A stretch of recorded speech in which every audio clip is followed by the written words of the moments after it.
এরপরে প্রশ্ন হলো, কাউকে ইন্স্যুরেন্সের বেনিফিশিয়ারি করলে কি ব্যক্তির মৃত্যুর পর তিনি ওই ইন্স্যুরেন্সের টাকার মালিক হবেন, নাকি তা মিরাস নীতি অনুসারে বণ্টিত হবে? উত্তর হলো যে ইন্স্যুরেন্সের বেনিফিশিয়ারি সাধারণত করা হয় তাকে, যে ব্যক্তি ওই ব্যক্তির মৃত্যুর পর তার এই সম্পদের মালিক হবে। এটা এক প্রকার হেবা বা দানের অন্তর্ভুক্ত। যেহেতু মৃত্যুর পরের মালিকানা সাব্যস্ত হচ্ছে, অতএব এটাকে ওসিয়ত, শরিয়ার পরিভাষা ওসিয়ত বলা যেতে পারে।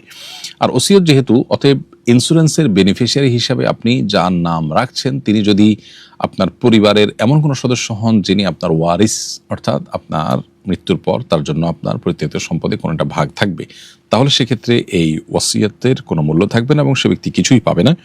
বরং মৃত্যুর পর ওয়ারিসদের সবার মধ্যে শরিয়ার নির্দেশনা মোতাবেক, কোরআনের নির্দেশনা মোতাবেক সবার নির্দিষ্ট হারে বন্টন হবে।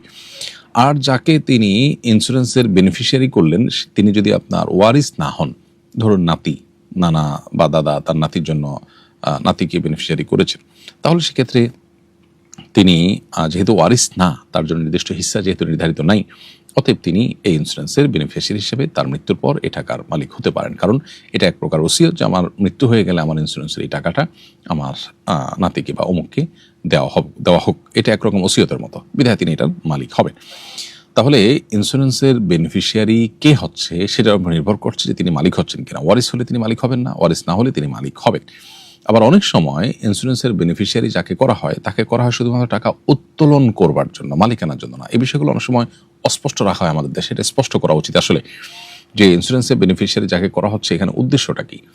উদ্দেশ্য যদি হয় যে তুমি শুধু টাকাটা উত্তোলন করবা, সেজন্য তোমার নাম দিলাম, তাহলে সেক্ষেত্রে উত্তোলন করে তার নির্দেশনা মোতাবেক অথবা অন্য যে ওয়ারিসরা আছে তাদের মধ্যে আনুপাতিক হারে শরিয়ার নির্দেশনা মোতাবেক বন্টন হয়ে যাবে। আর যদি উদ্দেশ্য হয় বেনিফিশিয়ারি করার মাধ্যমে তাকে মালিক বানায় দেওয়া, যে মারা গেলে তুমি মালিক, এটা অনেক সময় অ্যাপ্রোচ থেকে বোঝা যায়, নিজের স্ত্রীকে দিয়ে যায় যে স্ত্রী বিপদে পড়তে পারে, অনেক সময় কথা স্পষ্ট করে বলা হয়, অনেক সময় আকার ইঙ্গিতে বোঝানো হয়, তাহলে সেক্ষেত্রে বেনিফিশিয়ারি মালিক হবে যদি তিনি ওয়ারিস না হন। কারণ ওয়ারিসের জন্য ওসিয়ত চলে না। নবী সাল্লাল্লাহু আলাইহি ওয়াসাল্লাম বলেছেন, লাস ওয়াসিয়াত আলি ওয়ারিসিন, ওয়ারিস তো ওই মৃত ব্যক্তির পরিত্যক্ত সম্পদ থেকে ভাগ পাবেই, অতএব তার জন্য আবার এক্সট্রা ওসিয়ত করা জায়েজ নয়।